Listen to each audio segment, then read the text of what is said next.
Hello and welcome back to the channel. We talk horror here. If that's something you enjoy, please consider liking and subscribing. Today we're talking about a new found footage horror film. It's called Frogman. I love Frogman. It's a movie made for freaks like me who have seen over 100 found footage horror films. It's a spoof on the genre, but they play it so straight, it's hard to even register it as a parody at times. I have a feeling that this is going to be misunderstood by general audiences, and I'm not saying that to gatekeep the film. I've already seen reviews of this calling it quote-unquote generic, which in a lot of ways feels like the whole point of the film. Essentially, this is a movie that takes elements from a lot of other found footage horror movies, but centers the story around a ridiculous, obscure cryptid named Frogman, and through that, the film creates a loving parody of the whole found footage genre. But it's not just a bunch of homages and references thrown together to create something nostalgic. They legitimately create a really interesting world with fascinating characters that I wanted to spend time with. The plot is about three adult friends who have lost touch with each other over the years. On a whim, they decide to spend a weekend together to hunt for the titular Frogman. Well, one of them is actually super passionate about it, and the other two are just kind of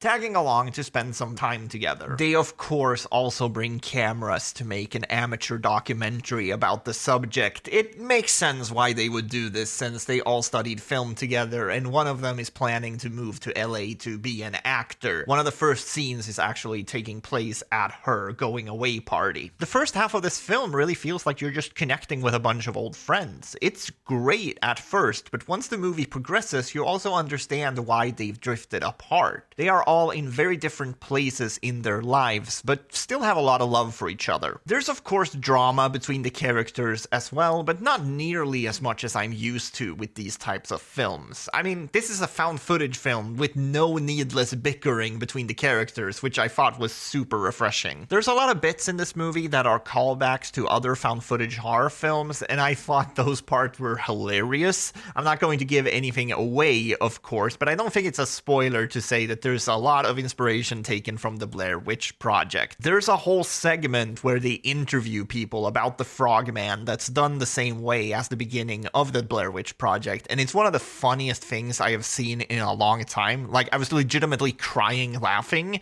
and once again, it works because they play it so straight. And here's the thing, comedy is so incredibly subjective. You might not find this movie as funny as I did, but if you enjoy found footage, I think you're gonna get a kick of some of the stuff they're doing here. It maybe leans a little too heavy into the comedy at times. Like, there are scenes that probably could have been very scary, but instead they are played for laughs. Because for as silly as the idea of the Frogman is, the design of the monster itself is actually kind of fucked up. The movie is also great at subverting your expectations, which could have led to some really scary moments, but once again, those scenes are played for comedy. So it's not really a scary film, but I will say that it does have a surprising amount of like gore or like body horror. I'm not sure if gore is the right term, but like at least body horror, I would say. I could sit here and pad out this review by telling you all the references to other found footage horror movies in this thing, but I think that would ruin it.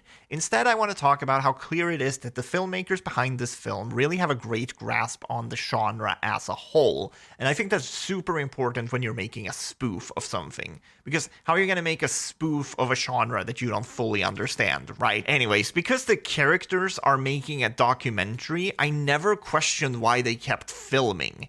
Even though things got wild, I never questioned it because the main character was so obsessed with the Frogman. A lot of times they also have multiple cameras filming, one of them being an old camcorder from the 90s. This makes it so you're not actually tied down to one perspective at all times. The Blair Witch Project did this in the 90s, and I'm always amazed how more filmmakers aren't using that technique with found footage. The different perspectives and video formats is an aesthetically pleasing change of pace as they break up the monotony that found footage films often often fall into. There's definitely a case to be made that limiting your perspective to one cameraman can foster creativity, but I also think it can be an hindrance when it comes to storytelling. Now, obviously, this is quite a silly movie in a lot of ways, but I guess what I'm trying to say here is that they paid attention to all the things that really matter. They first understood what it takes to make a good found footage movie, and then created comedy out of that knowledge. And I guess we should talk about the Frogman itself. I mean, just look at this wonderful, weird,